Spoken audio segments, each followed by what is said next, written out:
Gérard Gourgue, à 20 ans, vit les événements de 1946 qui conduisent à la chute d'Élie Lescaut et à l'élection de Dumarsais estimé. Il n'y joue en réalité aucun rôle, mais il sympathise avec le leader Daniel Fignolet et écoute avec attention ceux qui réclament la révolution. J'ai perdu ma mère, j'avais 23 jours. C'est Madame Chancy-Mère qui m'a recueilli avec une tante qui m'a élevé. Et arrivé à l'âge où je devais aller à l'école, on m'a dirigé chez les Chancy. Mon père était un homme qui a travaillé toute sa vie à la Banque nationale, Joseph Gourgue. Il a fait toute l'occupation américaine dans la Banque nationale.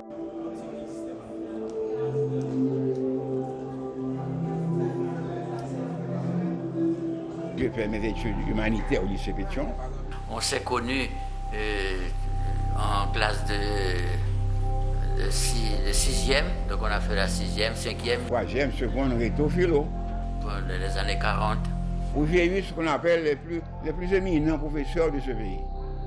Et ce sont eux, Daniel Fignolet, Émile Saint-Lô, Prince Villepierre, toute cette équipe-là, qui ont contribué à nous former, à nous orienter, à nous donner un sens social des réalités haïtiennes. Ah, c'était un garçon très studieux, très bien, et qui était rebelle comme moi, parce que nous étions un groupe de jeunes qui étions rebelles et très...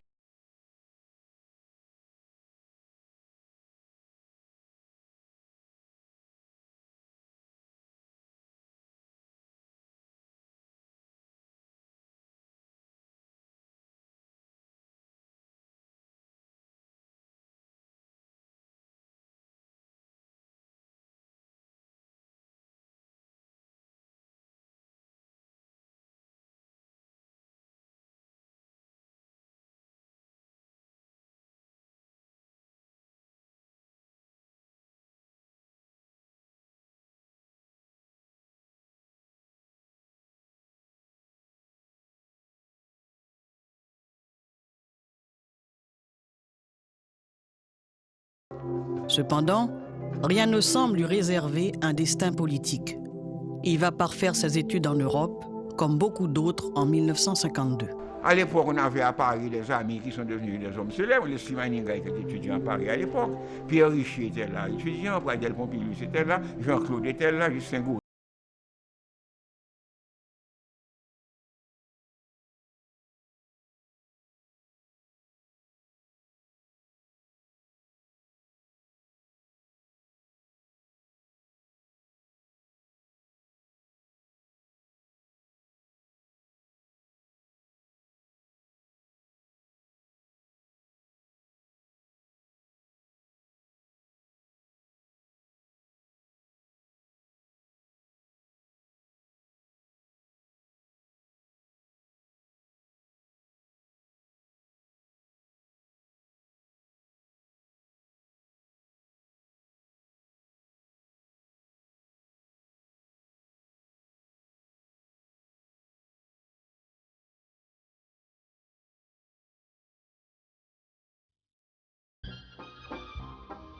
On est rentré, donc, en plein Magor, donc, 54, 55, ça commence à bouger. Bon, il y en a qui ont été casés, moi, je suis retourné dans l'enseignement, etc. Et puis 48 et 50 est arrivé. 54, 55, Magor est arrivé avec sa manière, toute la folie des présidents de pouvoir rester.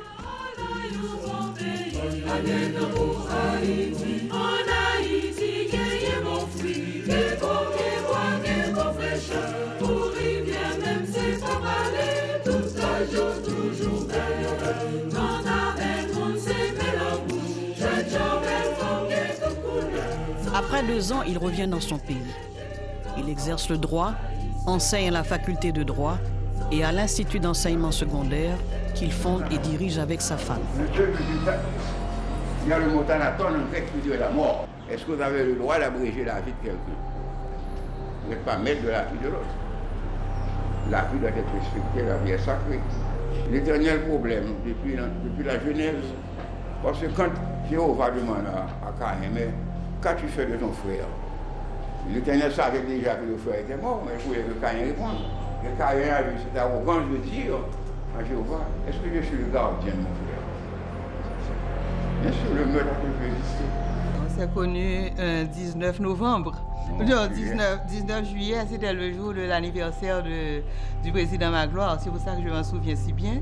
On a eu une vie, je veux dire une vie heureuse. Tu veux parler de ta vie secrète? La vie secrète, je n'ai pas de secret.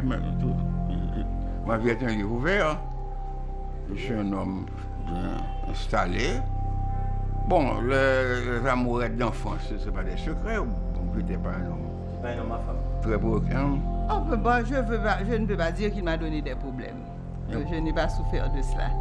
Pour 50 ans de mariage, de vie commune, avec des tempéraments différents, c'est pas facile, mais ils ont réussi à surmonter pas mal de problèmes, comme tous les couples. Il y a l'amour d'abord pur, l'amour qu'on appelle l'amour platonique, mais il y a l'amour essentiel qui consiste à se sacrifier pour les autres et à donner à l'autre, n'est-ce pas, des moments de plaisir. C'est ça l'amour. Il a eu 4 filles, mais il a toujours été très très proche de ses filles et jusqu'à présent, il nous chouchoute comme si nous étions encore des adolescentes. Il a le souci de notre vie, de ce que nous faisons tous les jours et il est toujours présent dans toutes les situations de la vie, toutes les mauvaises ou bonnes situations que nous avons traversées. Il a toujours été présent, il nous a toujours été soutenu. J'ai toujours utilisé l'humour parce que l'humour est un détour, n'est-ce pas? On ne peut pas dire les choses comme elles sont, on trouve des métaphores, des périphrases avec des gens intelligents. Ce sont les gens intelligents qui peuvent dire c'est l'humour. Oui, il était très facteur, il racontait des histoires. Il était un pince sans rire. Au tout début, quand il est revenu de France, on le connaissait comme quelqu'un de très sévère et de très exigeant. Et jusqu'à présent, c'est dans la nature de l'homme. Il a toujours été dans sa vie privée comme dans la vie publique. Je ne dis jamais d'injure à un Haïtien, à un homme, basé sur ma conviction des droits de l'homme, le respect que j'ai pour l'homme. Mais l'humour fait partie de la vie. L'humour est voltairien, l'humour est français. L'humour, tout ce qu'il y a de plus aigu, Sacha Guitry fait de l'humour. Je plane, n'est-ce pas, au-dessus des choses secondaires pour essayer de sauver l'essentiel. Et chaque matin, avec la jouvence, le bain de jouvence que je prends dans la cour avec les jeunes, je leur fais chanter des saliniennes. Formons des fils libres, forts et prospères, et j'insiste sur le mot fort. Restez fort, au point de vue mental, au point de vue moral, au point de vue spirituel. Il est bien entouré. Il est très bien entouré de toute une pléiade de femmes, parce qu'il a eu quand même 4 filles. Il n'y a pas de garçons, donc nous autres, les filles, nous valons des hommes. C'est ce que je dis toujours, nous valons tous des hommes. Parce que nous faisons autant, si ce n'est plus que les hommes. Après avoir mené une lutte sous les Duvalier, partout où il allait, j'étais avec lui. Je pense qu'un pays doit évoluer par la politique aussi. Le temps passe et il se sent de plus en plus interpellé par la situation politique, caractérisée par le despotisme des Duvalier et de leurs sbires qui multiplient viols, crimes et rapines, enfoncent le pays dans la misère et la mort.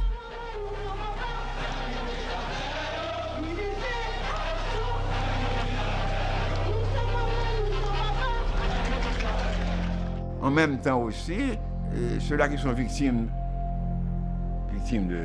du régime, ceux-là qui étaient contre les Duvalier, ou bien ceux-là qui étaient poursuivis par des macoutes, des miliciens,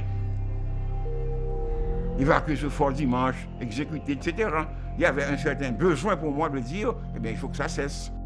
Quand Carter a proclamé la prééminence des droits de l'homme, il fallait bien quand même que, pour avoir de l'aide économique, donner une preuve qu'on respectait dans une certaine mesure les droits de l'homme. Donc on a profité de ce canal pour fonder la Ligue haïtienne des droits humains, avec Marc Duplessis, fondateur, Edmond Pierre-Paul, qui est une douzaine. Ça a fait un bruit extraordinaire. Quand Jean-Claude a réalisé ce fameux coup de 1979, il a fait partir tous les journalistes de l'époque. Il fait exactement 9 heures dans le studio Bleu Radio Haïti Inter. On dit tout le monde bonsoir. Les Jean-Dominique, les Liliane, les Marcus, mais il n'a pas pu atteindre la Ligue. C'est ce que j'ai survécu à cela. Il se lance dans la lutte pour la protection des droits humains, dont il devient le symbole vivant. Comme avocat, j'ai toujours suivi des procès criminels. J'ai toujours senti qu'il y avait un malaise lorsqu'on jugeait un malheureux, ou bien celui qui n'avait pas de nom, il n'y avait pas de relation. On sentait sur lui le poids de l'iniquité sociale. Dans la cour de l'église Saint-Jean-Bosco, le 9 novembre 1979, les tontons Macoute le frappent. Sa femme, malmenée, échappe de justesse à la mort. Mes enfants, mes 4 filles étaient là. J'ai été blessée à la tête. Par la police? Non, il y a quelqu'un... Oui, par la police. Ensuite, on m'a frappé à la tête. J'étais tombée presque évanouie. Et quelqu'un a pris une bouteille qu'il a cassée, qu'il allait me perforer. C'est un jeune homme qui a arrêté ça, mais il s'appelle Aïden Florent. Vous rappelez cette affaire-là? Il a eu un portée international. Le gouvernement a désormais investi les pouvoirs nécessaires pour restaurer le calme et assurer la protection des familles. Les forces de l'ordre ont reçu la consigne pour assurer dans le respect strict de la Constitution, de la légalité, la sécurité des vies et des biens sur toute l'étendue du territoire national. En 1986, après 28 ans d'autocratie vicieuse et obscurantiste, la famille Duvalier s'enfuit du pays sans le débarquement étranger sur lequel misaient certains. Fini l'ignominie, fini l'aplatissement servile, on avait rompu avec le terrorisme d'État. Gérard Gourgue émerge comme homme politique. Il est désigné comme l'un des 5 membres du Conseil national du gouvernement, le CNG, présidé par le général Henri Namphy, à qui Jean-Claude Duvalier laisse le pouvoir le 7 février 1986. Gérard Gourgue est également nommé ministre de la Justice. Au moment où Duvalier allait vers la chute, il n'y avait pas une structure politique. Et jusqu'à aujourd'hui, les Duvalier n'ont jamais structuré leur pouvoir à l'intérieur d'une institution qui s'appelle le parti politique. Donc, il n'y avait pas de recours organisé sur le plan politique pour remettre le pouvoir.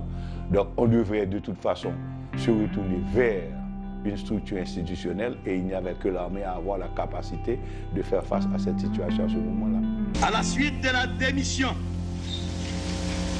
et du départ pour l'étranger de l'ex-président Jean-Claude Duvalier, les forces armées d'Haïti, pleinement conscientes de leur mission de défendre l'intégrité du territoire national, responsables du maintien de l'ordre et de la sécurité publique,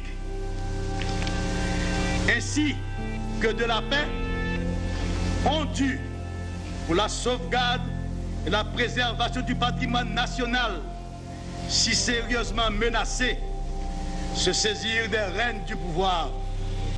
Car l'armée, en accédant au pouvoir en 1986, pouvoir remis par le président Duvalier, était une institution qui était face à son propre problème, sa propre nécessité de réorganisation.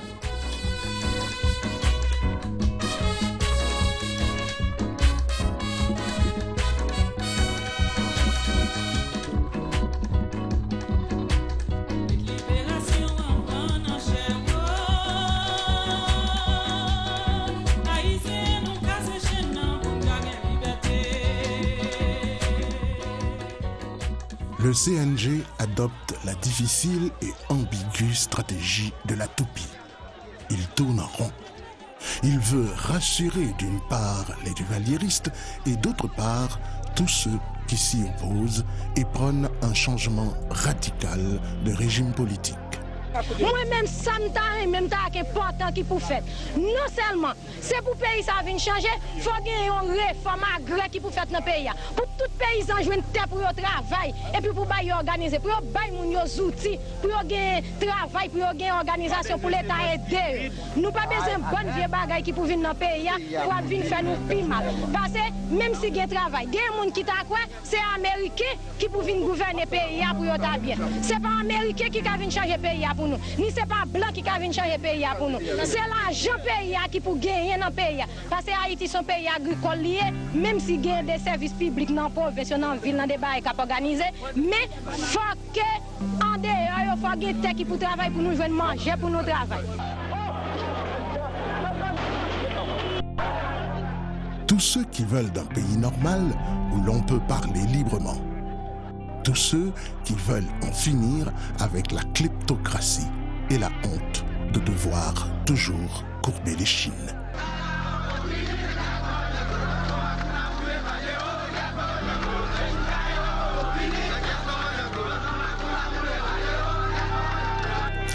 Le peuple réclame qu'on prenne en compte sa dignité et qu'il puisse accéder à la justice, à la liberté et au travail. On jouit de la libération de la parole. Partout où le peuple haïtien sera debout pour revendiquer ses droits, l'Église d'Haïti sera debout avec lui. Nous ne pouvons pas liberté pour nous te parler. Parce que si nous te parler, c'est tout le que nous t'apprend. Mais pour qu'on y ait, c'est loi pour tout le peuple parler, pour dire ça, il a besoin. Donc en 1986, il y avait un contentieux silencieux entre une certaine forme de conscience de l'armée et le pouvoir politique lui-même. Et un moment de revanche aussi, parce que les officiers avaient la conscience très claire de l'utilisation qui a été faite de leur position en portant l'uniforme dans le système politique. Et c'est pourquoi vous avez vu l'armée, au moment difficile de 1986, refuser de marcher dans la logique du bain de sang absolu. On insiste cependant, dans l'euphorie et la colère populaire, aux exécutions sommaires et macabres des petits macoutes et au pillage appelé déchoucage, souvent sous protection militaire.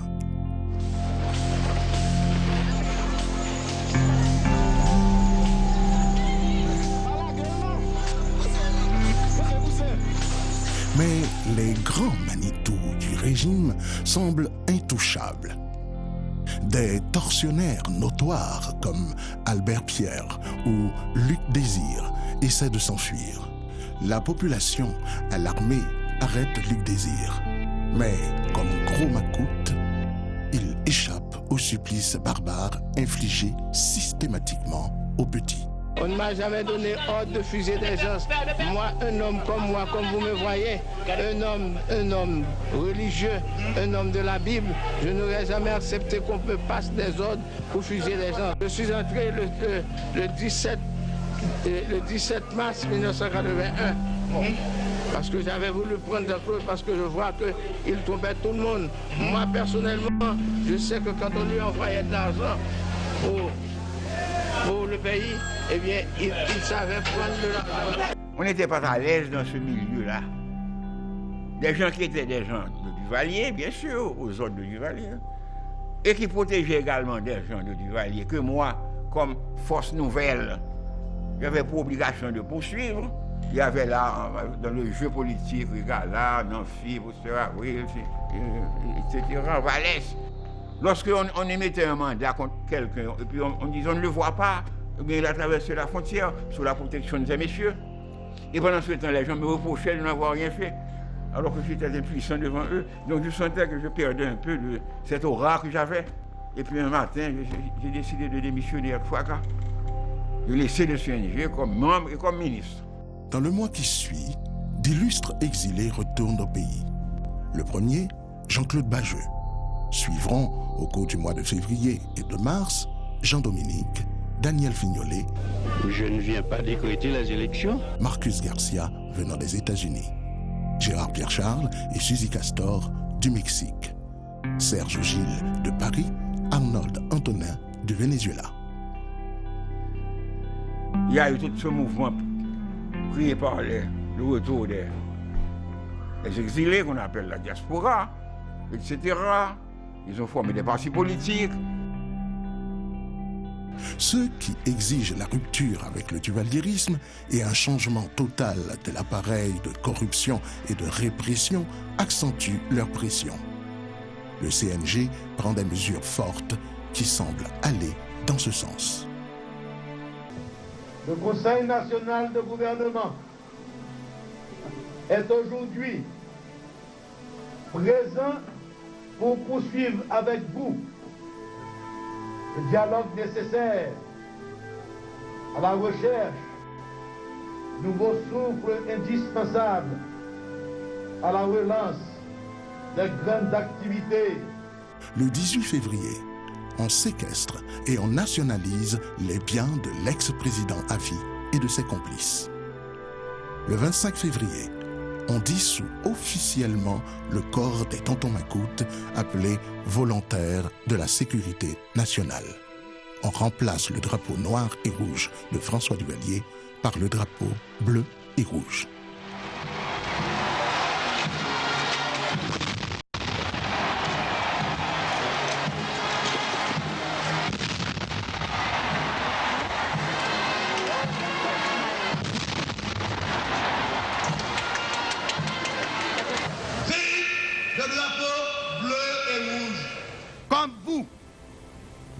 Nous voulons rompre avec les pratiques arbitraires, répressives et totalitaires du passé.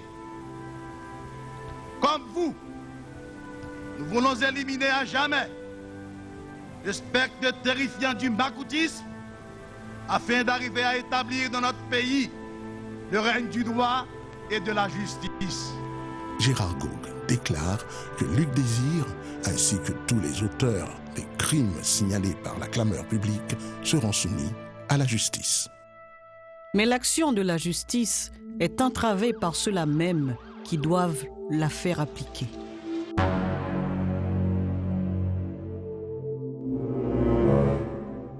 On en veut au bien volé par Jean-Claude, mais pas au crime. Le 21 mars, Gérard Gourgue démissionne du CNG, dont la composition est ramenée à 3 membres. J'ai fait venir ici les journalistes, Radio Nationale, France Inter, et j'ai dit que je démissionne par radio, avant même d'envoyer la lettre. L'émission, c'est le résultat d'une série de réflexions qu'il fait dans le parcours qu'il a eu dans le gouvernement. Donc à partir de là, une série d'exigences politiques qui étaient posées, d'exigences révolutionnaires qui étaient posées. Alors, m'estime que pendant tout ce temps, l'exigence révolutionnaire, ça n'a pas été satisfait. Et c'est pour ça que je pense qu'il faut nous retirer de nos gouvernements. C'est pour qu'il n'ait pas le temps de voir des gens auprès de moi pour me porter à retourner sur ma décision. Donc ça a été un coup pour eux. Les femmes de toutes les couches sociales prennent la rue dans une manifestation sans précédent pour revendiquer leurs droits et ceux du peuple haïtien à la démocratie et au bonheur.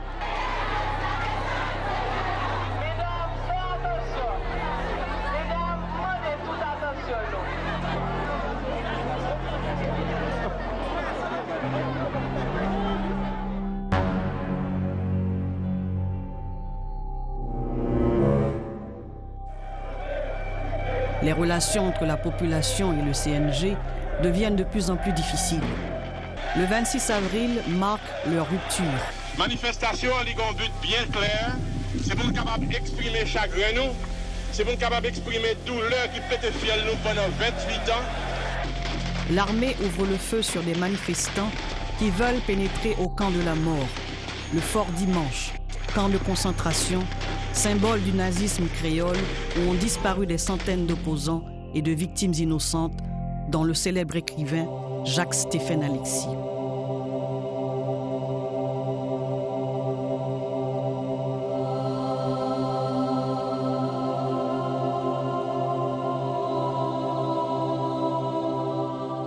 Entre-temps, le coût de la vie et l'inflation continuent à galoper.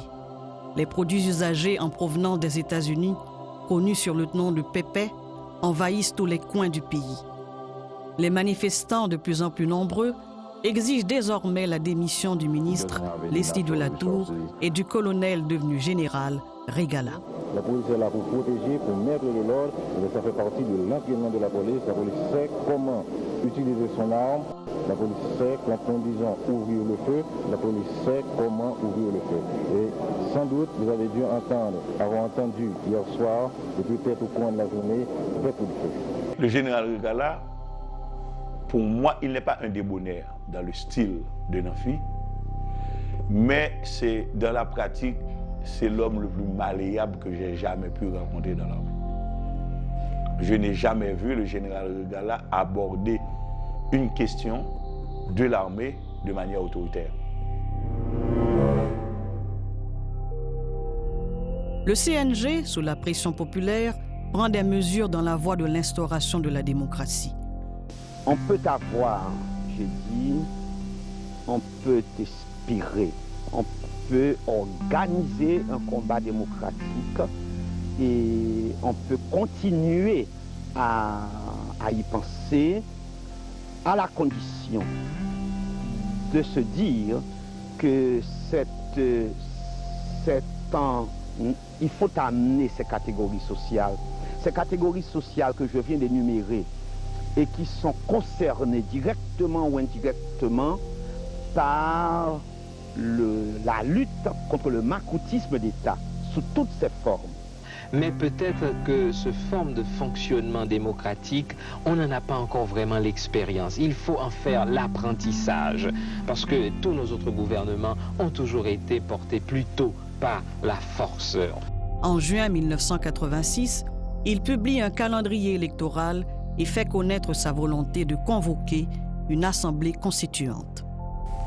C'est dans cette optique que j'invite les organisations socio-professionnelles, les mouvements de masse, les partis politiques, les partisans réels du jeu démocratique, le peuple haïtien tout entier à se rassembler et à dialoguer avec le Conseil national de gouvernement afin de conduire notre pays par ce chemin à travers les échéances du calendrier que nous avons pris l'engagement historique d'exécuter pour le plus grand bien de notre patrie commune.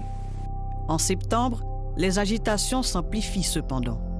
C'est alors que Constant Despognon propose de remplacer le CNG par un nouveau gouvernement provisoire constitué de l'ex-officier Octave Caillard, du général Jean Beliotte et de maître Gérard Gourgue. Le CNG réagit en créant un conseil consultatif le 19 novembre, chargé de la formation de l'Assemblée constituante et de créer le conseil électoral. Il met une interdiction de départ contre les sbires et les hauts dirigeants du pouvoir dictatorial. Il présente une demande d'extradition de Jean-Claude Duvalier à la France et d'Albert Pierre au Brésil. Il ne faut pas oublier que l'armée d'Haïti a été une institution qui avait la conscience d'avoir été domestiquée par le concept même du pouvoir duvalierien.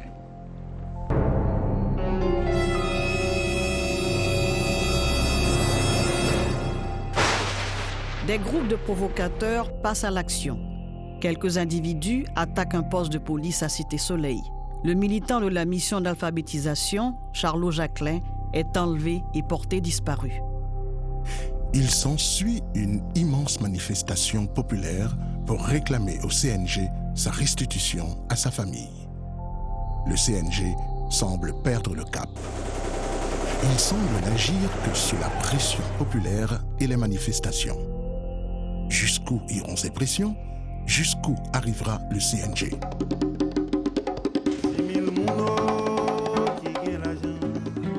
Malgré tout le vieux amour, yo joignent chaque fois et les nous voulons changer ça. Pas veut dire rien à dire devant yon peuple, les jours voulons ça changer. L'an mal est mieux, faut sortir là. Pas ta fille à coup d'yaye, ni candidat et capou était là. La vie pour changer à Dieu, pour aller mieux. C'est pour me revendiquer. Brusquement, mais phénomène qui peut détériorer toute bagarre. La manifestation du plan. Le parti a venu. Ce n'est pas un parti qui venait. Jean le parti a. Et puis signe que le prend. Vous comprenez ça, Médo? C'est son bagage qui fait tout le monde. Dis oh! Qui parle ça? Qui parle ça? C'est-à-dire que. Mais nous, c'est nous! C'est dans ce contexte que le 4 novembre 1986, de notoires dirigeants du Valieris lancent le parti Rassemblement d'Entente Nationale PRAN. Les institutions démocratiques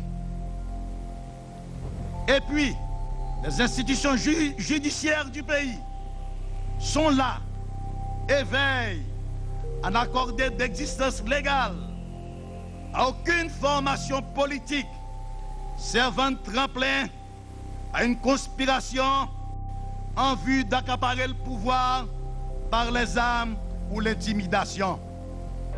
La réaction populaire est immédiate. Le 7 novembre, 150 à 200 000 personnes prennent les rues pour dire non au PRAN. Le CNG dissout le PRAN. Le Conseil national de gouvernement est plus que jamais résolu à combattre le macoutisme sous quelque forme qu'il se manifeste. En janvier 1987, naît le CONACOM, qui réunit des représentants de différents secteurs de la vie nationale autour d'une plateforme démocratique. Eva Simon, demandé le portier levé.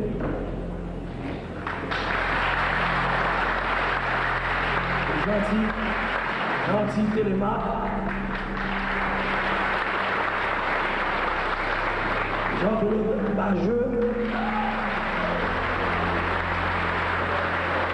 Marie Chapoteau. Argentine Kizemé. Emmanuel Ambroise.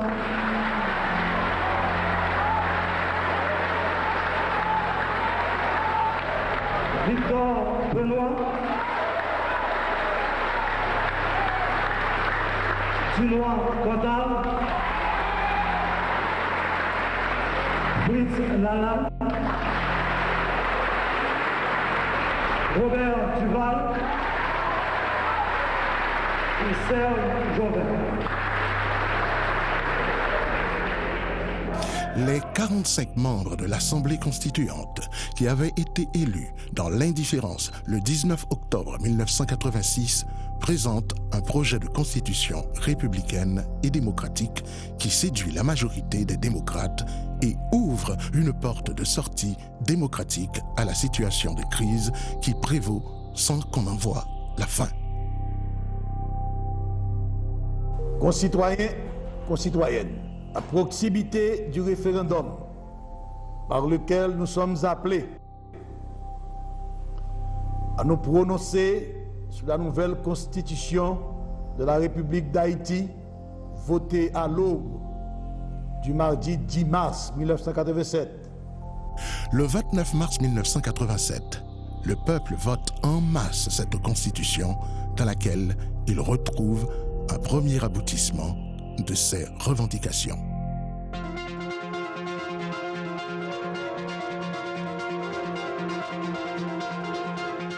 Mesdames, Messieurs, bonjour. Depuis le matin, là, je nous attendu sur une station radio et je nous saute là sur un petit flash en direct interne acheté Baou. Mounio prend la rue, population pour y aller remplir de voies civiques pour y aller voter. Devant la poste, devant l'information, il y a des gens qui sont là arrivés juste pour les cours. Ça dépend de gens qui sont chaque monde fait adapter guide là à la situation qui est présentée dans le bureau de vote. Depuis matin, à 6h encore à Coulier, il y a 1235 personnes qui passaient déjà, qui votaient déjà dans le bureau. Et ce soir, à la télévision nationale, je répète encore. Constitution par créer une situation dangereuse. Et un leader responsable ne saurait admettre. Bon, madame, quelle opinion sur votre constitution aujourd'hui? Bon, opinion, c'est que la constitution permet tout le monde de respecter les droits de chaque citoyen dans le pays, son devoir de justice. C'est une pièce maîtresse du pays, la constitution. Moi, je crois que le pays est capable de changer. Eh bien, mon cher, c'est un bagage, c'est la première fois qu'on fait ça. Également obligé de venir renforcer le peuple à voter avec. Pour le pays à avancer, pour qu'on va être fait, il faut que moi-même, en tant que citoyen, je prends un rôle au sérieux. Lieutenant général Henri Nanfi, président du Conseil national gouvernement, général brigade William Swigala, qui est membre du Conseil Lato, et qui a voté dans le 25e bureau de vote Port-au-Prince. Il bon parce que en faveur du peuple là-bas. Ah, il n'est pas mal là, bon. Nous connaissons un bon régime de tonton Macout. On y a la bonne Dieu voulait délivrer nous qu'on y a. Parce que nous connaissons son bagage qui est bon et son bagage qui est bon pour nous tous. Eh bien, mon cher, en ce qui a trait à la Constitution, c'est application qui passe. Depuis appliquer, il y a marché. Il faut des changements dans le pays, la démocratie.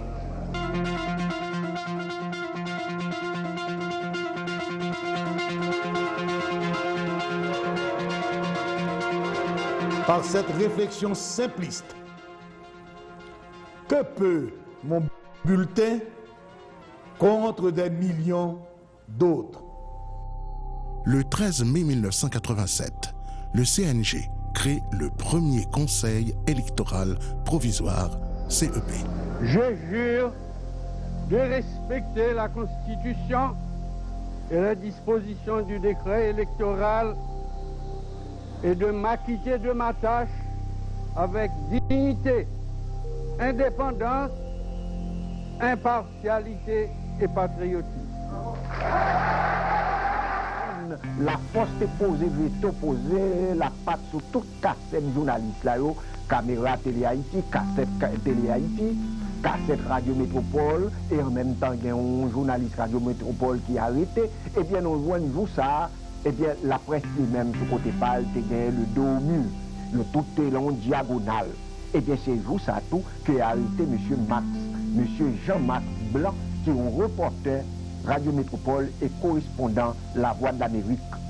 Maintenant, foule journaliste, parce que moi, je connais que nous-mêmes journalistes, si nous dispersons, la police toujours pense que nous avons un travail contre lui, qui n'est pas vrai du tout. Parce que nous-mêmes, nous avons un travail peuple. Et la police dans le peuple là tout.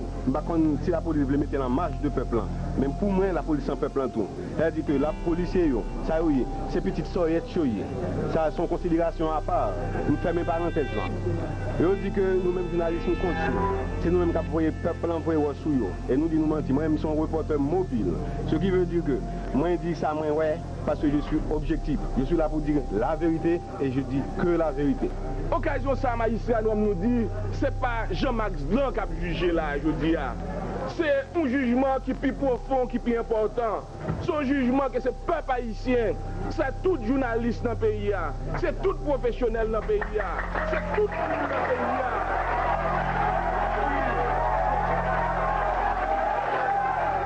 Mais dans un pays qui peut vivre sans le pouvoir judiciaire. Et si vous arrivez au côté, il y a une existence du pouvoir judiciaire là, c'est que c'est pas nos pays où c'est nos jungles, c'est que c'est côté de bien barbare, c'est côté de bien fou, c'est côté qu'on a enregistré n'importe sorte à jouer. Donc nous-mêmes, au seul bagage n'a dit, n'a pas le voyou la caillou, parce que nous pas nous pour rien, parce que suivant ça au nous faire, eh bien, nous pas aller, n'a pas la guerre pour la caille. L'Afrique avec très content. Pour une raison bien simple, c'est que tous les journalistes sont ensemble du même côté. Et nous-mêmes, nous croyons qu'au niveau de l'association journalistes haïtiens, bataille là, l'a fait en plusieurs fronts. Tant au niveau de corporation en lui-même, pour que mon code d'éthique gagne des principes qui sont respectés à l'intérieur de lui-même, et également au niveau des pouvoirs publics, pour que nous reconnaissent effectivement, en fonction de principes élémentaires, ça doit se faire là pour n'importe qui monde parler. Donc, c'est journaliste obligé d'entendre. Et puis, il doit également que la société a gagné pour l'étendre des journalistes-là utiliser liberté de la parole. À propos de la tenue de la session ordinaire des examens du baccalauréat, première et deuxième partie dans les 9 départements du pays aujourd'hui, Joël Lorquet a rencontré M. Franck Etienne, éducateur, dramaturge et écrivain haïtien. Le problème dans le système, c'est que ce soit ou placé sous angle politique ou bien sous angle pédagogique, examen pas possible. Et c'est pour rendre compte que ce n'est pas en fait de seulement pour CNG ou contre CNG, climat pas propice à examen. Les élèves disent qu'ils ne pas composer, ils ne pas composer, c'est fini. Pas qu'un inspecteur qui parle de feuilles, c'est élèves qui disent pas composer parce qu'ils ne sont pas dans une situation pour composer. Pour nous composer, il faut que c'est tout le monde qui peut composer. Moi-même, je bien, mais composer pas moi. Mais je regarde tous les élèves qui ne pas voulu. Tous les élèves qui ont décidé de composer. Moi-même, je m'oblige à me capable. Je pense que de la part du gouvernement, c'est une erreur grave et moralement très grave d'avoir tenu à faire composer les étudiants dans un climat pareil. Mais malheureusement, ce gouvernement ne fait que commettre des erreurs ces jours-ci. Mais le 16 juin 1987, la Centrale autonome des travailleurs haïtiens, CATH, appelle à la grève générale. Monseigneur Romélus de la ville de Jérémie, qui appuie la grève, lance son mot d'ordre « Racher Manioc » et demande le départ immédiat du CNG. Les paysans racher Manioc là dans la terre, Manioc l'a sorti avec racine qu'on est là, donc il n'a pas quitté racine encore. C'est ça fait que toute ma couture, dans tout secteur d'un pays qui empêchait tout pays à gagner la paix à cause de racine macoute là qui plantait fond dans la terre, fond dans la conscience monde, qui tourne en corruption dans 100 peuples là, eh bien automatiquement que combat n'a fait là, non bon Dieu, tu as vu permettre que nous fassions racher Manioc là, pas t'apprêter encore dans la terre, et laisse à toi, pays d'Haïti t'a connaît. Ça veut dire un pays qui a fait une révolution sans gros âmes, sans empile, sans pas couler. Bon Dieu, regardez-nous tous, les contents, et il dit, c'est solidarité ça, qui va permettre que méchants yo, qui veulent racher nous, au lieu de racher nous, c'est Manioc là y arraché.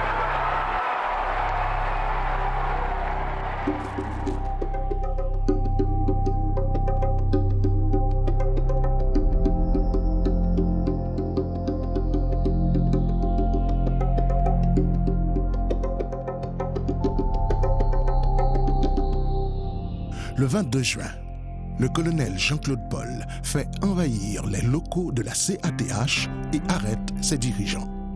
Jean-Claude Paul était un fanatique.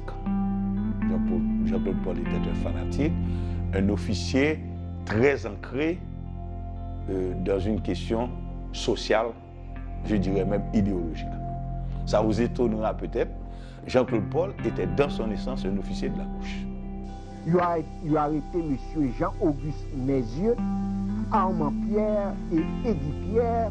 Nous voyons ces gros membres que vous voyez, le syndicat, la CAP, qui était déclenché, grève là. Dernier mot, c'est pour nous, ouvriers, travailleurs, paysans, démocrates conséquents. C'est pour nous d'où moi aujourd'hui. Mais quand nous en l'air pour nous là, nous venons ouvrir l'opinion. Nous venons lever des filles. Il y a une réprobation unanime de cet acte de brutalité. C'est à ce moment que naît le groupe des 57 suite à une réunion à l'hôtel Le Palace de différentes associations de la société civile et politique. Comité, coordination, 57 organisations à fédération qui travaillent sur la crise pays a présenté une alternative.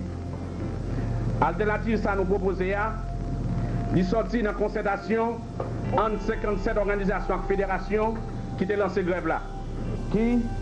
Madame Claudette Ouellet. Pour moi, ça qui a passé dans le pays, c'est que nous avons un gouvernement qui n'a pas gouverné, c'est CNG. Durant son voyage aux États-Unis, le général Nanfi disait que le peuple haïtien n'était pas prêt pour la démocratie. Le général généralisait son cas.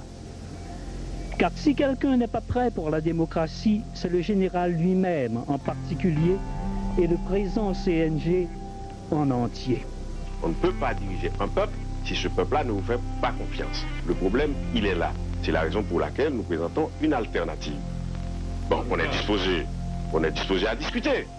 Alors, on verra.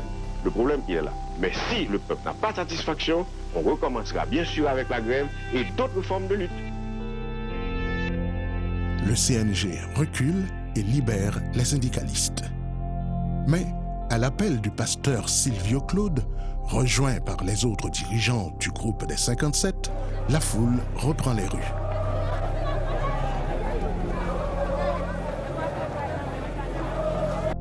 Le 25 juillet, appelant à la démission du CNG.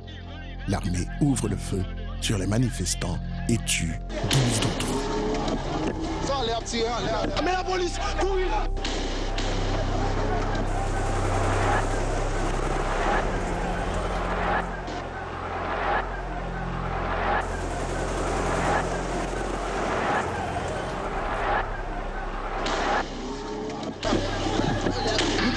Pendant que l'été allé, pour taper le sang qui tape couler encore, et c'est qu'on a nous sang commence à couler toujours, et on a demandé est-ce que Duvalier n'a pas l'air toujours?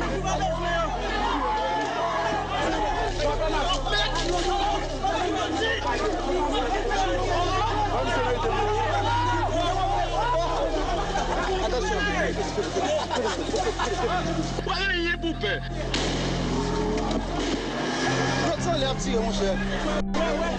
On lié conseil l'arranger, nous se craser, conseil la craser, nous pas besoin de conseil la même.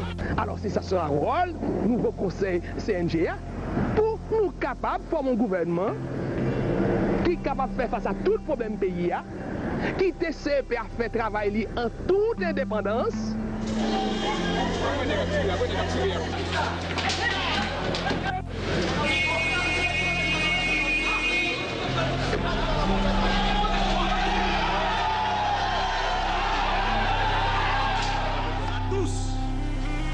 Nationaux et étrangers qui habitent le territoire. Le Conseil national de gouvernement exprime l'assurance parfaite du respect des droits humains. On malheureux que ce fait droit public, on malheureux. Vous l'avez capité, vous l'avez capité. Tuez-le.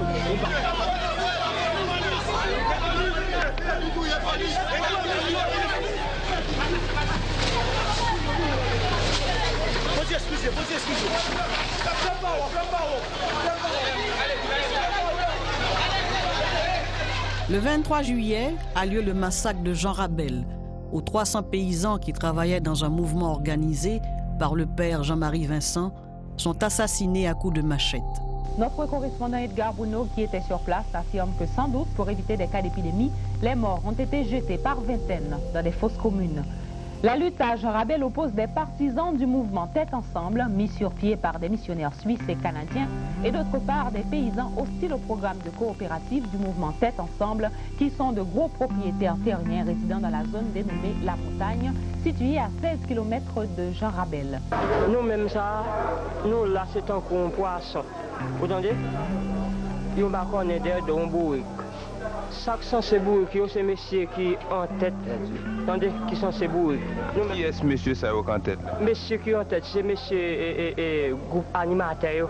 Vous entendez? Mais nous-mêmes qui ont été formés, ils ont formé nous, dit que ça, il y a une bonne développement dans le pays.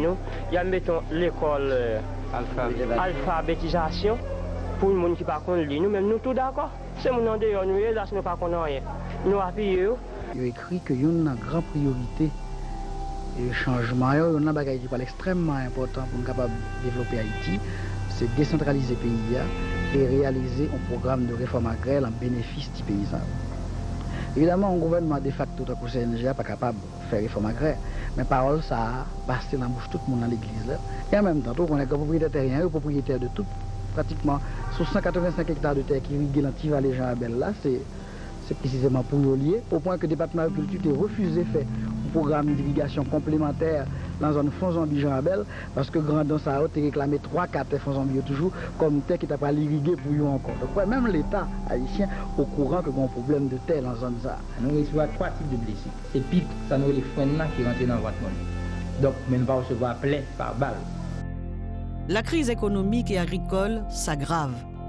Les paysans de l'Artibonite bloquent les routes. On liquide les entreprises d'État et Naol d'Arbonne.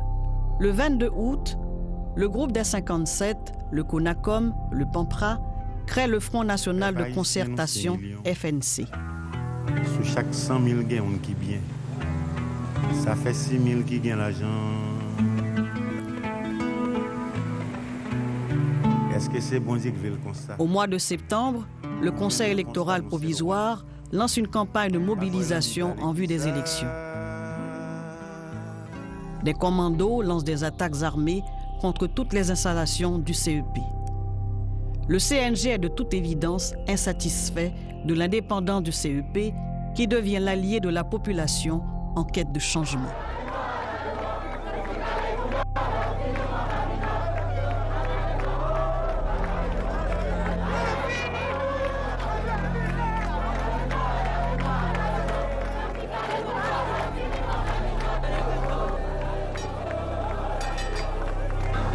Et situation effectivement très grave et très dramatique.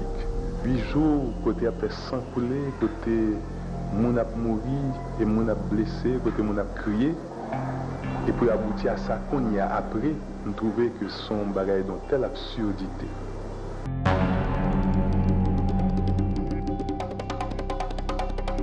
Le 13 octobre, le dirigeant du RDC, Yves Bollel, est assassiné devant les locaux de la police, une copie de la Constitution de mars 87 en main.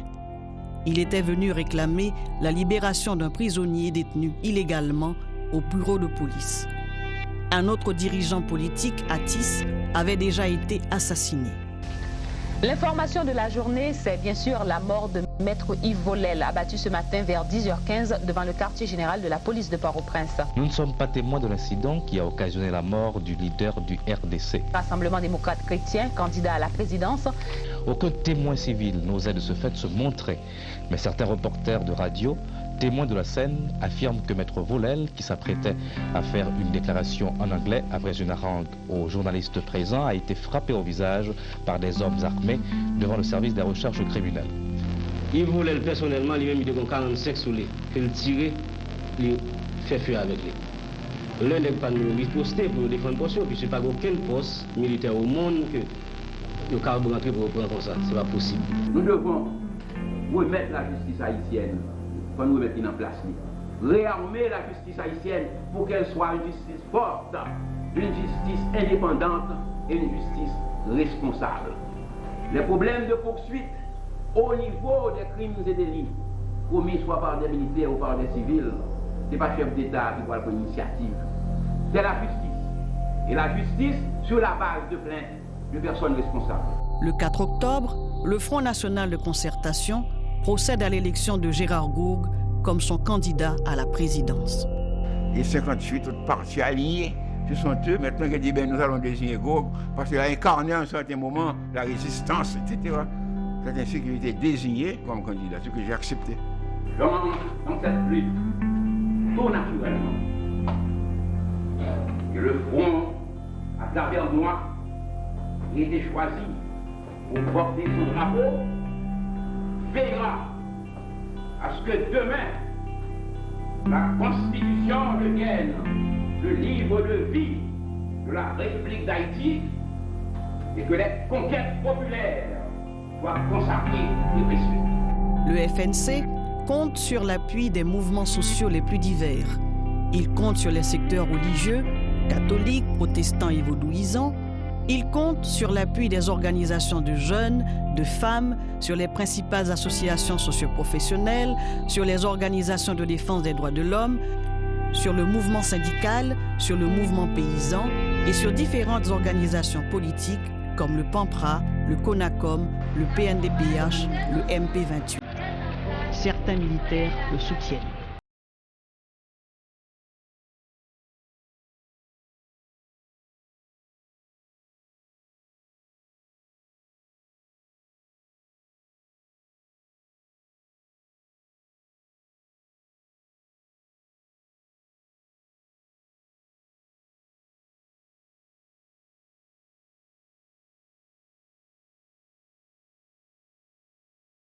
Ces organisations mobilisent le peuple dans la lutte électorale qui devient désormais la voie pour la conquête du pouvoir et le remplacement du CNG. Le FNC a des candidats à presque tous les postes électifs. Dans le cas là, nous gagnons Arnold Antonet, qui est candidat au Sénat au département de l'Ouest. Nous gagnons Semou Romain, qui est candidat au Sénat au département de l'Ouest. Nous gagnons la Fontaine Joseph, qui est candidat au Sénat au département de l'Ouest. Tous les trois, c'est patriotes qui ont gouverne depuis longtemps pour la démocratie qui a dans le pays. Nous gagnons Dejean Bélizer, qui est candidat pour députation Sylvie de la Tibonite. Nous gagnons tout Raymond Idriss, qui est candidat pour le département Nord, pour le Sénat. Nous avons Moïse Sénachus, mon avocat qui est en cours Yves Bollel, qui défend le droit chrétien vivant dans le pays ici, à toute manœuvre, qui n'a pas de moyens pour payer avocat, qui est candidat pour le département de la Grandance. Nous avons Saint-Gilles, qui est candidat pour le plateau central. Tout le monde connaît, pour toute responsabilité de prend en exil et que continue de prendre l'aide illicite. Le 31 octobre, le CEP retient 22 candidats sur les 34 candidats à la présidence et en rejette 12, dont les grands chefs provenant de duvalierisme. Dès lors, ceux-ci feront tout pour que ces élections n'aient pas lieu. Les crimes et actes de sabotage se multiplient. Le CEP résiste. Même si il y a un rapport de Haïti Inter, et dans mon côté quelques précisions pour moi tout à l'heure, les premières questions te répondre pour dire ou te rassembler avec Duvalier parce qu'il y a même idéologie avec. En 1957, M. Duvalier avait les mêmes idéologies avec moi. Parce que M. Duvalier te promet la continuation de la politique d'estimer, moi prends l'Améra, moi comprendre vraiment les sincères. Et Koulia, comme nous connaissons, nous avons un carrousel candidat qui a viré dans le pays. Tout homme remplacé dans le carrousel, là, tous qui a viré. Je suis candidat. Je suis candidat, nous sommes candidats. Je suis président, nous serons présidents. Ça comme c'est trapéziste, c'est équilibriste. Il a cherché, il ne va pas tomber, il a viré, il a couru. Et alors, nous pensons que c'est une grande tristesse. C'est une grande tristesse et c'est ça peut-être qui baille ce gouvernement provisoire. Ce sentiment qui est en face de lui, il ne va rien de sérieux. Parce que nous estimons que démocratiquement, il y a des conditions qu'il faut réunir pour nous venir dire devant le peuple là, je veux être président. Comme si je veux être président, c'est ton but. Je veux être président n'est pas un job. Vincent te dit, l'époque Vincent, après 11 ans, il est arrivé à New York, de l'aveugle, il a pris à New York. Ils ont rencontré le senior, comment ça. Et puis je me suis dit, mon job de 11 ans, mon job, c'est un job l'idée. Et chaque homme passé au fond du job, plein poche. Des poches vertigineusement profondes, sont trop Eh bien, la présidence n'est pas un job, c'est une mission, c'est un sacerdoce. Et comme mon mission, vous pouvez tomber là-dedans. Parce qu'il faut souder au peuple là, pour réaliser avec le peuple là, ça le besoin. Il y a 4 candidats qui se détachent du lot. Sylvie Claude, Louis Desjoie fils, Marc-Louis Bazin. Je voudrais contribuer effectivement au niveau approprié à conduire le pays. Et Gérard Gourgue qui est en tête de liste. C'est lui-même, Front National Consolidation, choisi comme candidat à la présidence.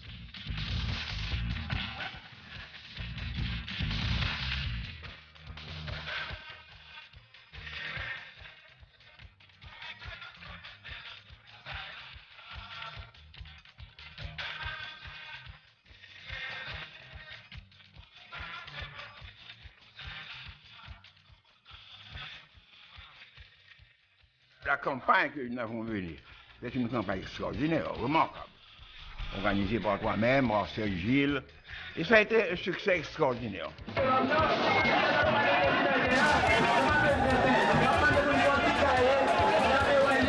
Nous connaissons que les forces armées d'Haïti sont institutions reconnues. C'est lui-même qui, dans tout pays, organisé là pour protéger les citoyens, pour protéger la vie des citoyens, surveiller le territoire national. Les notions sur les arts sont des notions de justice sociale, d'équilibre social, de répartition sociale, de réforme agraire équitable, une notion justement capable de soleil là. Il fait combien pour changement, et ce changement on a pété, on a élu Gérard Gourgue président de la République. Eh bien, ces candidats qui ont parlé aujourd'hui, eh bien, la prochaine fois, sous place ça, c'est le président de la République là qui vient parler avec nous. Partout où on est passé, c'était l'acclamation de Gérard Gourgue président, droit de l'homme. D'ailleurs, on m'appelait Good, mais Good.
la population se mobilise derrière la candidature de Gérard Goug dans un vaste mouvement sans précédent encadré des dirigeants de la gauche démocratique et du centre-gauche qui réclament un état de droit et de développement. Donc cela a effrayé, a eu pour effet d'effrayer certaines gens, dont le général Lanfi lui-même. Et Lanfi dit à quelqu'un, enfin, parlant des autres candidats, mais nous quittons Goug à point pays à nous là, mais nous sortis hier là, plateau central, les plein mon oui, ça n'a fait. C'était déjà la version qu'il avait contre moi. Le général Lanfi n'était pas un idéologue. C'est quelqu'un où faut parler avec lui. Et il comprenait vite, mais malheureusement, il a trompé vite. Lanfi, dans sa nature, c'est ce qu'on pourrait appeler dans le langage créole son bon garçon. Et c'est un débonnaire. C'est un débonnaire, c'est un bonhomme qui aurait pu être utile à l'éclosion démocratique. Et ça a été le cas pour les autres généraux après également. S'ils avaient l'intelligence de sortir l'armée de la question politique. Aversion pourquoi? Parce que j'ai laissé le CNG dans des conditions qui ne lui plaisaient pas. La marche de Goug semble irrésistible.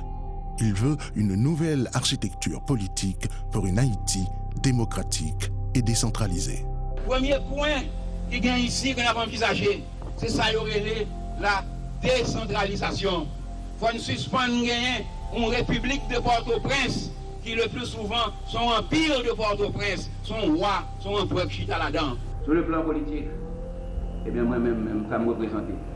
Aux États-Unis, quand il y a les Mr. Human Rights, il y a l'autre genre. Mais même quoi que Mr. Human Rights. Son système politique a reposé sous ce respect essentiel des droits de l'homme. Et ça me capte en termes précis, je promets solennellement de donner à ce pays 5 ans de printemps politique. Car c'est sous démocratie ça qu'il faut amener nous par une sorte d'entente horizontale et verticale pour que le pouvoir soit au bénéfice du peuple. Mais les secteurs les plus arriérés de l'armée et des Macoutes ne l'entendent pas de cette oreille.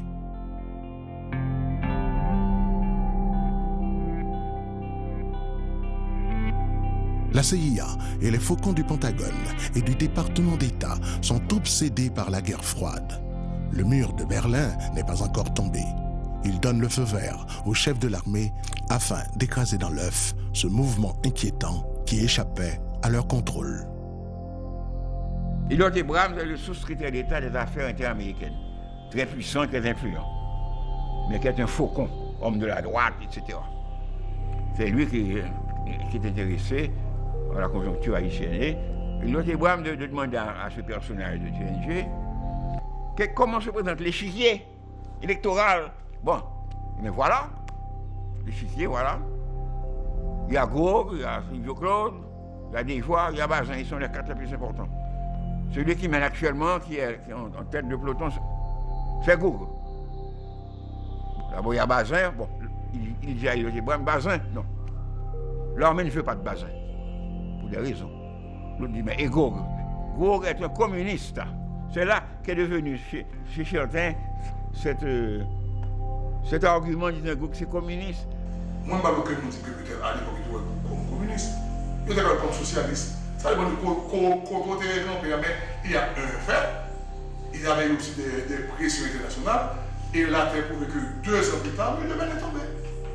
Parce que j'avais derrière mon dos tout un ensemble de forces qui étaient des forces de gauche aussi. Vous vous rappelez? Des forces de gauche par-ci par-là, de centre-gauche, progressistes quoi, qui n'étaient pas des communistes. Bon, moi je crois qu'il y avait une conjonction d'intérêts. Il y avait une conjonction d'intérêts. On était encore dans le lit des relations Est-Ouest, gauche et droite. Et la ligne dure, on revenait de l'extrême droite. Donc c'était peut-être inadmissible, et je vais le dire encore, que nous sous-estimons assez souvent l'importance géostratégique d'Haïti, dans la zone où elle se trouve. Et il y avait des intérêts internationaux. Et ce sont ces mêmes intérêts qui expliquent que les étrangers sont toujours en avant de quel que soit le petit projet qui se passe en Haïti. Ils doivent être là, ils seront là, parce qu'ils ne peuvent pas permettre que ça évolue en dehors du cadre de leurs intérêts. Qui est-ce qui t'a fait un blanc-seing par Gérard? En 87, l'international, l'armée, vous dites que Dieu va faire pour faire ces communistes. Alors j'ai dit après, oui, j'étais communiste à ce moment-là, mais le 7 février, quand j'étais au palais devant prendre avec l'hymne présidentiel, je n'étais pas communiste. Car c'est moi qui ai donné à ce CNG une certaine virginité politique. Tout sortait de l'écurie de Jean-Claude Duvalier. Gourg était là comme droit de l'homme. Je ne classerai pas Gérard Gourg et de la gauche. Je classerai Gérard Gourg comme un virbonus utilisable pour les idées ouvertes sur la société, qu'elles soient des idées de droite ou de gauche. Quand il a fallu qu'on mette en place le président Aristide, c'est lui qui avait été intronisé au Pomorin comme président de la République, mais par une autre branche, une certaine aile de la Valace. Je leur ai dit, mais je ne peux pas entrer au palais national. Aristide prête serment maintenant au palais national. Il a toute la bénédiction internationale. Mais moi, je ne suis qu'un symbole, comme une sorte de gouvernement shadow, comme on a en Amérique latine, en Angleterre, partout. J'étais un symbole. Et c'est peut-être à cause de ce mot-là qu'il a calmé, parce que tout le monde, tout le gouvernement, tous les gens disaient, il faut arrêter Gérard Gourg. Gérard Gourg était vraiment en position difficile. Tout était en jeu, j'avais mis tout en jeu. L'école, la maison, tout le monde. Mais j'ai pris des risques énormes pour accepter cela. Donc c'est un bonhomme, je crois que son ancrage social en Haïti, son ancrage dans le monde intellectuel et son rayonnement international aussi a fait que dans des moments de l'histoire, il a été une figure vendable, donc utilisable. Mais qui vous dit va dire que tu es socialiste ou tu es communiste? C'est comme ça que ces idées-là se véhiculent. Mais lorsqu'on veut tuer son chien, on l'accuse de rage. Le Conseil national de gouvernement convie tous les citoyens à s'exprimer activement dans les prochaines élections.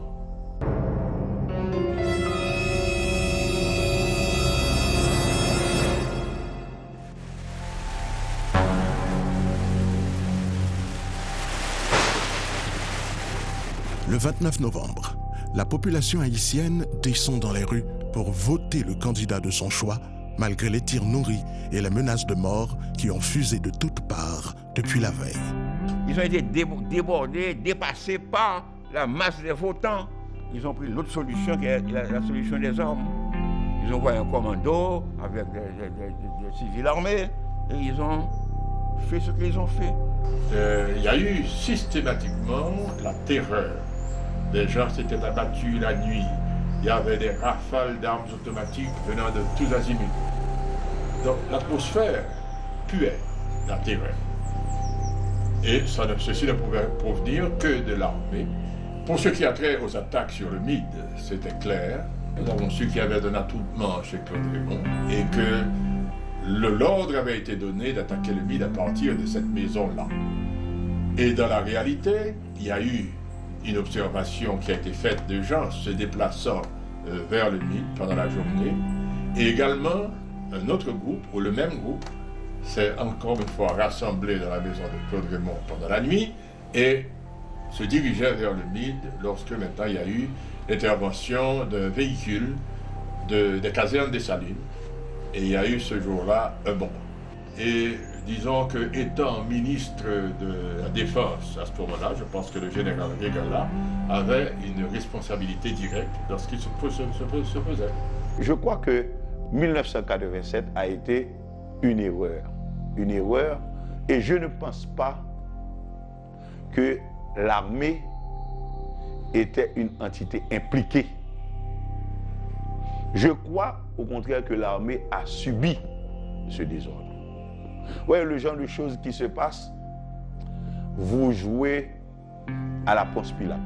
Je ne pense pas que le général Nanfi, c'est quelqu'un qui va s'asseoir avec des comploteurs pour décider d'aller faire massacrer des gens au cours d'une élection. Je ne pense pas. On tire sur les bureaux de vote. Rien n'y fait. Les gens recomposent les queues et déposent leurs bulletins dans les urnes. un commando armé débarque au bureau de vote de la ruelle Vaillant et ouvre le feu sur les votants. Bilan très calme.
Alors, je me suis toujours demandé, mais pourquoi ont-ils pris la décision de déclencher cette violence? Pas seulement le jour des élections, mais il y a eu toute une série d'actes terroristes qui tendaient à décourager la participation de la nation aux élections qui allaient se dérouler. Révolution ce moment-là, c'était la débandade. En même temps, nous fit un communiqué, il dissout le fameux CEP.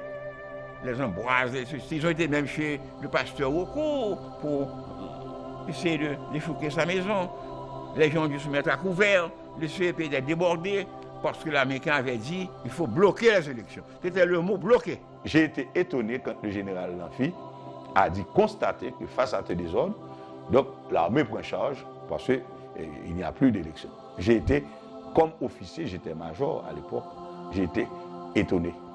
Des scènes similaires se répètent à Saint-Marc, à Esch, au Gonaïves, dans le nord-ouest. Il s'agissait surtout du maintien du statu quo et d'empêcher de tuer dans l'œuf la velléité de la nation haïtienne de déboucher sur un régime démocratique. Les trois autres candidats les plus populaires forment avec Gérard Gould le comité d'entente démocratique. Ils dénoncent le massacre du 29 novembre et refusent de participer aux nouvelles élections que veulent organiser les militaires. Si une élection commençait à 6h du matin et que l'interrompre par des pressions, par des manœuvres, par des tueries à 8h30, 9h, comment pour CNG a parlé de fraude électorale ni de moi à la mort de ça et des magouilles là. Mais en aucune façon, ça va justifier que des gens allaient tirer sur des malheureux qui campaient avec un bulletin de vote dans des bureaux de vote. Entre autres choses, condamne les tueries du 29 novembre et demande le remplacement du CNG par un nouveau gouvernement civilo-militaire dont la tâche principale serait de former un conseil électoral provisoire qui serait chargé de reprendre les opérations électorales selon les aspirations démocratiques exprimées par le peuple haïtien. Le problème pas nous, c'est pas un problème de l'armée, des institutions militaires. Nous avons un problème avec des hommes, c'est le même bagaille. Nous n'avons aucun problème avec les institutions pays, constitution. D'abord, nous avons une bonne constitution. Changer la constitution chaque jour, ça va changer rien, nous autres, ça va changer rien. C'est les hommes qu'il faut changer. C'est un problème d'hommes que nous gagnons. Question dans l'armée, question au niveau civil, c'est un problème d'hommes. Nous avons des hommes nouveaux, des hommes honnêtes, des hommes sérieux, qui sont dans l'armée qui va picoter pour nous changer le pays. Il faut le changement des hommes, pas le changement des institutions. Bravo.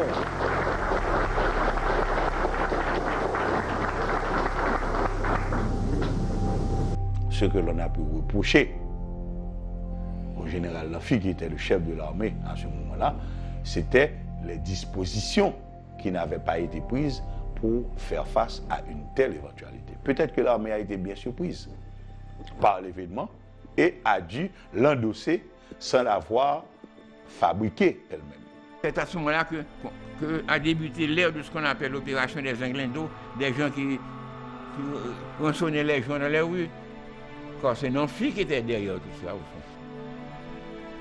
Le Conseil électoral provisoire là lui-même, il placé dans une situation d'illégalité également, puisque il y a un président qui n'est pas haïtien, qui a une nationalité américaine, il y a encore un représentant clergé qui est canadien.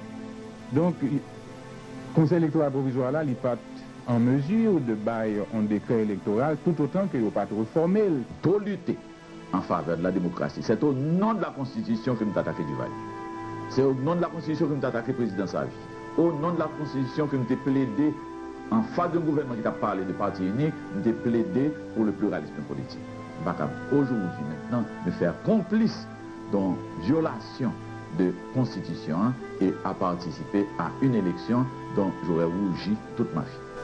Là, il va arrêter vagabond, il va exiler vagabond. Et puis, qui ça? Parce que même quand tout côté manger, je vais manger, je vais quitter le pays, je ne suis pas capable de prendre avant. Parce que nous avons un monde qui est capable de tirer la vie. Et puis, si bon Dieu mieux, c'est notre peuple qui a sorti. Bon Dieu va être capable de jamais aller pour États-Unis, pour vagabond à retirer là. C'est pas vrai. Parce que n'est pas capable. Il n'est pas capable. Les terroristes, ça n'est pas capable. Puis, envie de prendre parce que la télévision nationale, et je trouve que ça son honte pour la presse nationale, est devenue une chair purulente et de pestilence.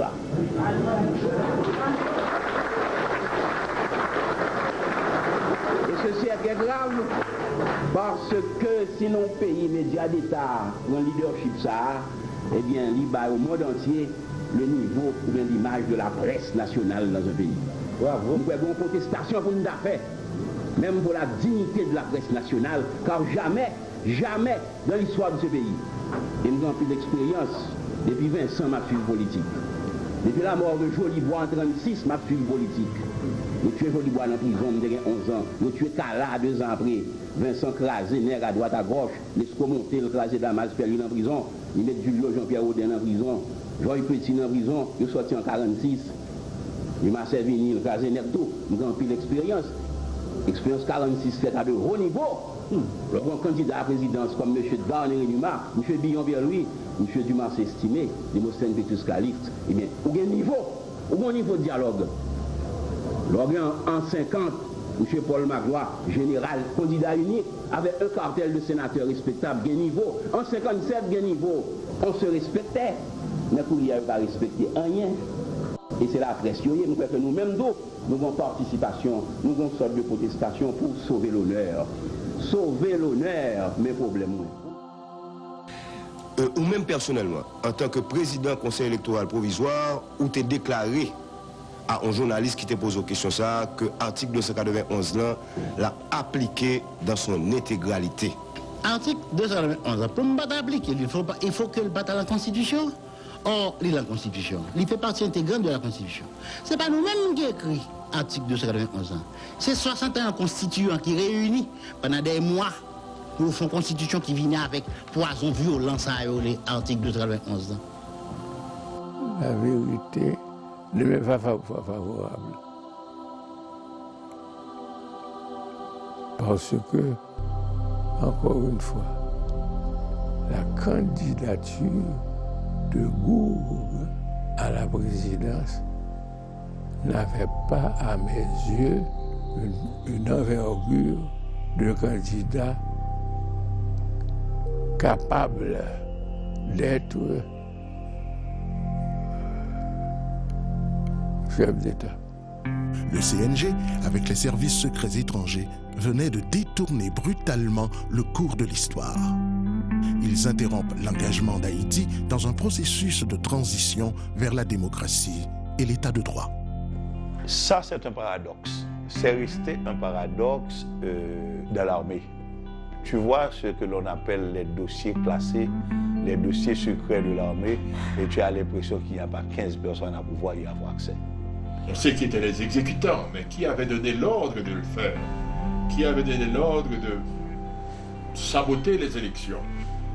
C'est peut-être plus complexe que je n'en sais moi-même, mais il y a beaucoup de, entre guillemets, rumeurs, de pression internationale qui étaient exercées sur les dirigeants de l'époque, en particulier le général Namphy, pour que cette élection n'ait pas eu lieu.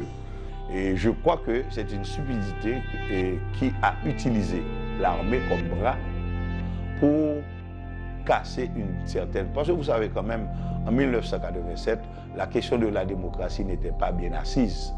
Et il y a certains aspects de la démocratie non plus qui ne sont pas bien assis dans la conscience des Blancs qui nous poussent vers la démocratie.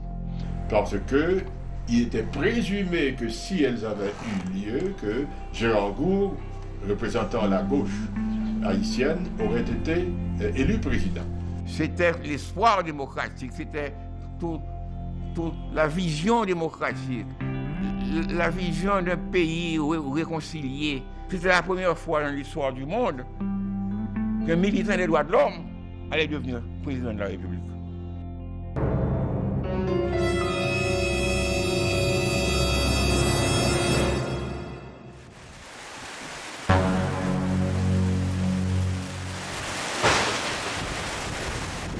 Et justement, le Conseil électoral provisoire voyait un communiqué côté nous joindre non tout candidat à la présidence qui inscrit pour l'élection 17 janvier. Mais liste candidat ça yo, Claude Raymond, Dumas Jean Arnold, Alphonse Laens, Dieuveil Joseph, Hervé Boyer, Clovis Désinor, Jean L. Théagène, Hector Estimé, Le Sage Chéri, Michel Lamartinière Honora, Édouard Francisque, Jean-Jules May, Hubert de Ronceret, Clémar Joseph Charles, Leslie F. Maniga, Gérard Philippe Auguste, Paul-Antoine Collat, Étienne Raphaël François, Franck Joseph, Richard Vladimir Gentil, Grégoire Eugène, Hugo Noël. Ça fait une affaire 22 candidats pour poste président pour élection 17 janvier. Il n'y avait pas d'élection. Il n'y avait pas d'élection. Et les ordres avaient été passés pour que l'on aille voter Maniga. Donc il n'y avait pas d'élection.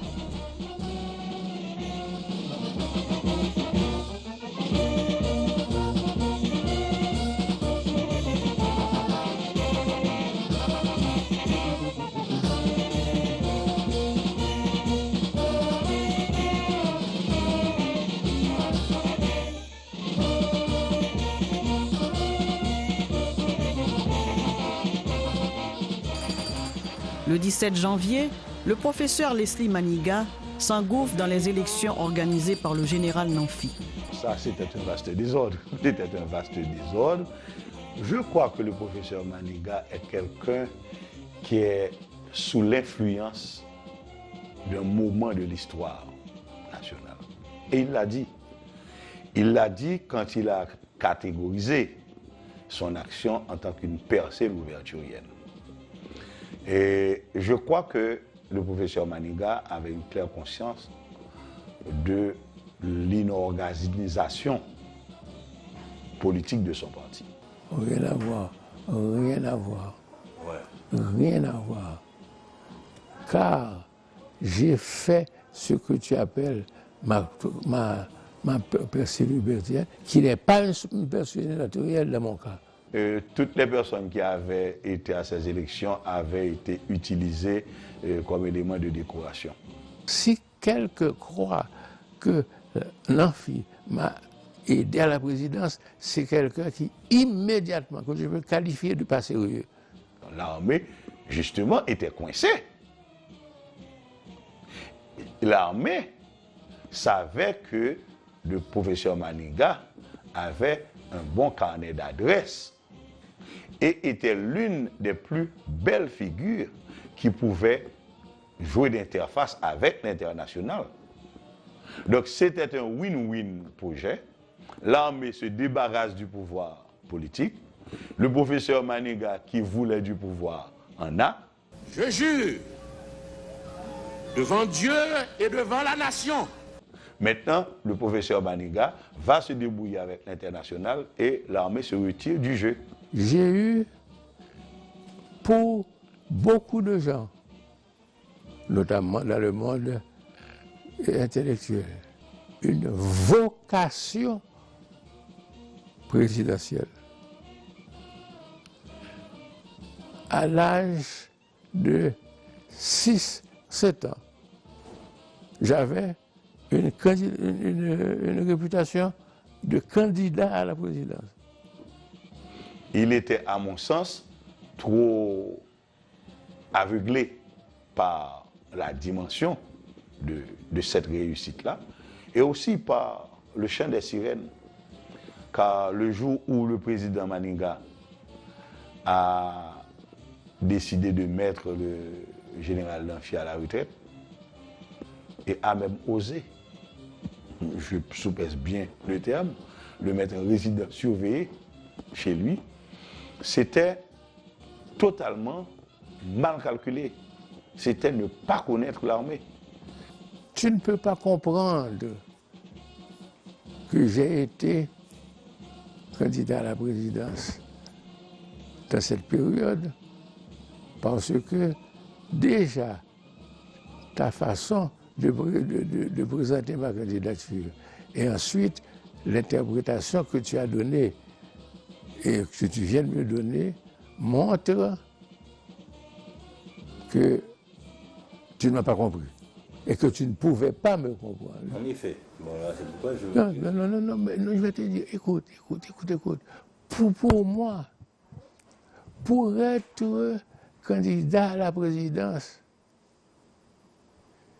il m'a fallu, je ne vais pas dire qualité, des attributs personnels dont je ne pouvais pas faire état parce que c'était contraire à ce à quoi je crois et dans les qualités, attention, dans les qualités que je me donnais moi-même. Vous savez les conditions dramatiques dans lesquelles Maninga est arrivé au pouvoir après le 29 novembre. Il y a eu ce fameux massacre qui a traumatisé ce peuple et qui a marqué ce peuple. Donc nos autres leaders responsables, nous pourrions demander à ce peuple de se soulever pour qu'à nouveau il soit massacré. Nous constituons un groupe qui est une référence légitime, démocratique, c'est le comité d'entente démocratique.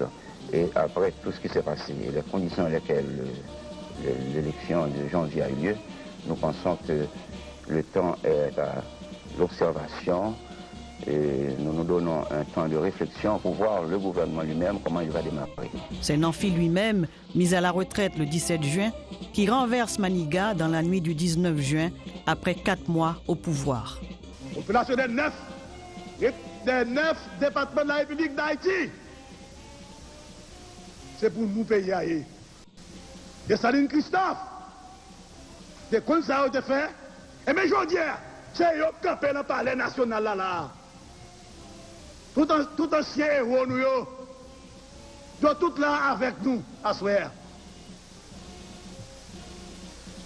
Les dieux tutélaires de la race, toutes ces sept nous, de tout inspirer nous là, et c'est eux qui mènent l'action ça, qui fait que nous venons camper. Je dis pour ne pas les gens qui n'ont pas avec vous là. Mes amis, ne pas prêter trop. Fais la meilleure confiance. Fais général Nanfi confiance. Moi, je fais nous confiance tout. Et la main dans la main. Je me dis toujours dire là. La marcher devant. Pour que ça ne réveille pour le pays d'Haïti. Fois ça. La fête. Et la fête dans l'ordre et dans la discipline. Fais-nous confiance, à la meilleure confiance, moi je fais nous confiance nous. Vive la nation haïtienne, à tout jamais unis.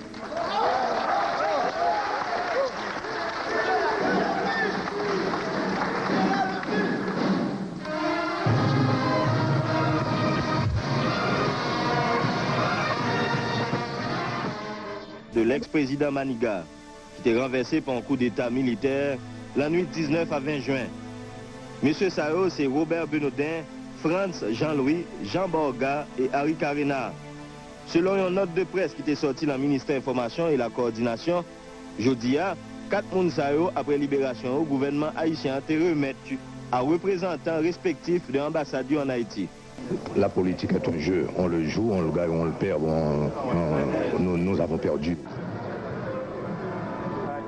Le jour du coup d'État, le jour où, au moment même où il a été renversé, autour de lui, on sablait du champagne et pour fêter le visionnaire que le professeur Maniga était, parce qu'il a pu dompter l'armée si rapidement pendant que les chars de l'armée étaient à 50 mètres de son domicile. Je me suis rendu compte que dans ce pays,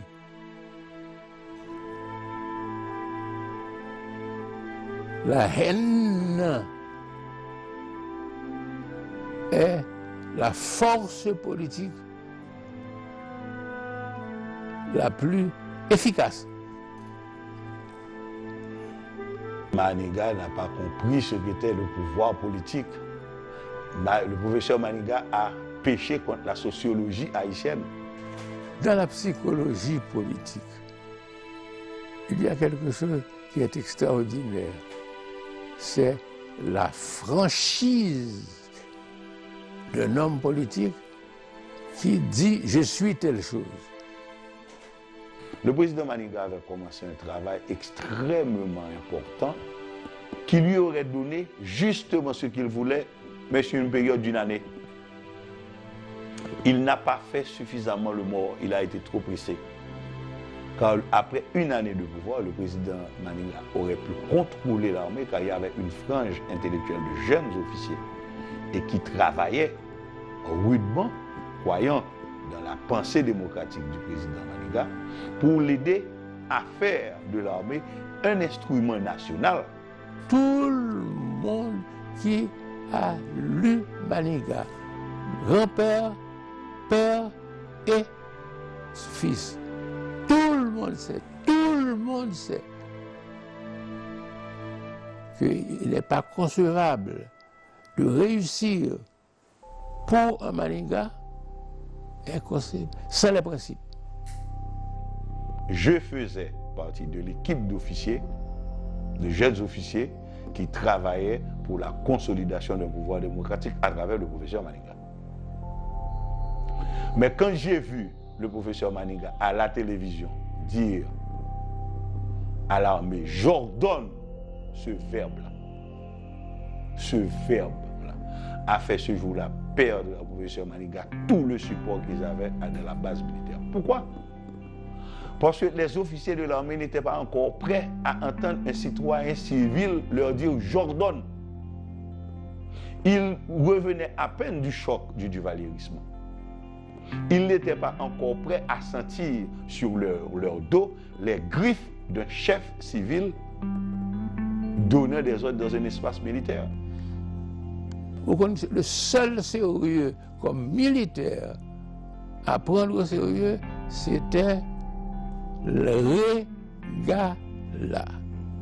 Regala qui a dit, mais si nous voulons faire un gouvernement Cap-Kimbé, alors que tout le monde pas pouvait prêter au pouvoir sur le plan interne comme sur le plan externe, vraisemblablement, chance nous qu'a gagné pour rester. Je m'excuse, Regala peut le dire encore. C'est Maniga, parce que c'est l'intérieur et l'extérieur qui est capable de prendre au sérieux.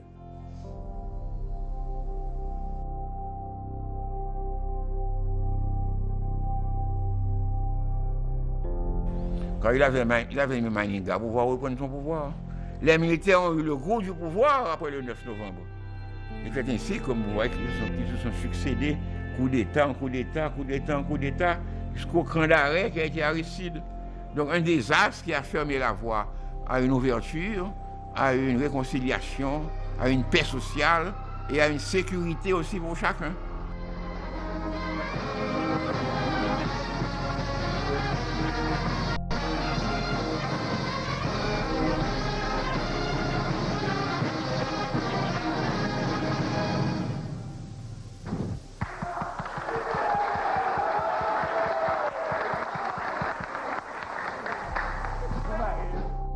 Le pays n'était pas sorti du gouffre où l'avait enfoncé pendant 28 ans la dynastie des Duvalier. Il n'arrivait pas à trouver l'élan nécessaire pour s'en échapper. Il allait s'enfoncer toujours un peu plus loin dans le pire, malgré les efforts des meilleurs de ses fils.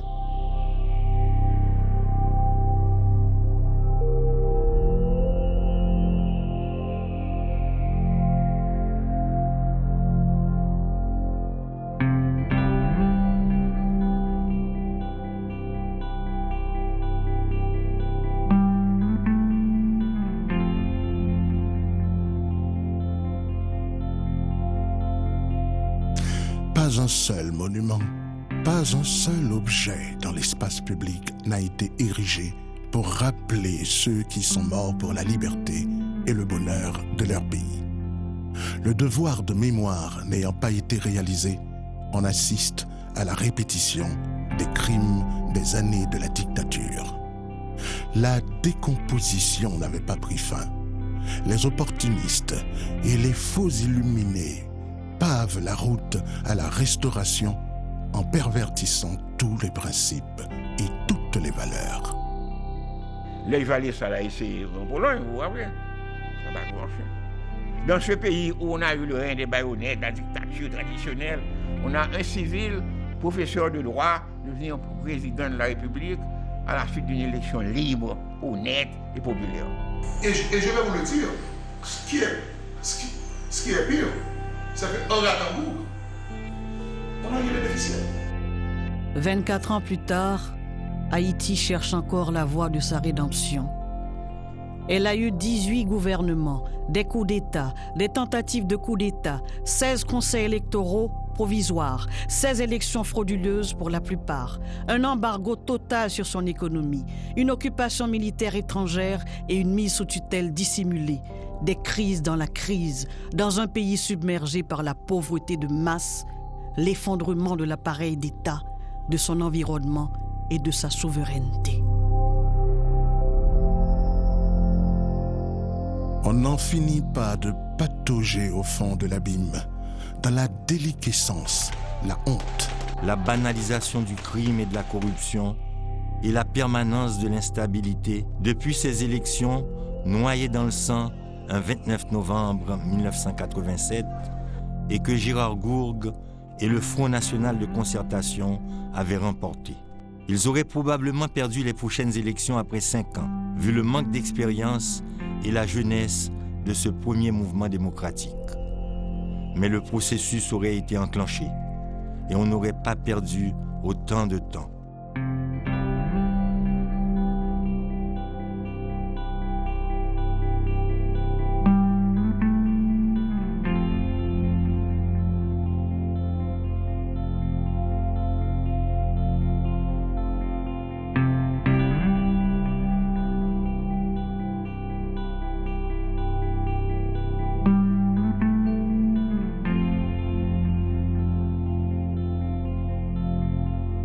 Gérard Gourgue lui-même, toujours fringant, s'est lancé dans d'autres aventures qui ne lui ont pas enlevé ni sa verve, ni ses rêves.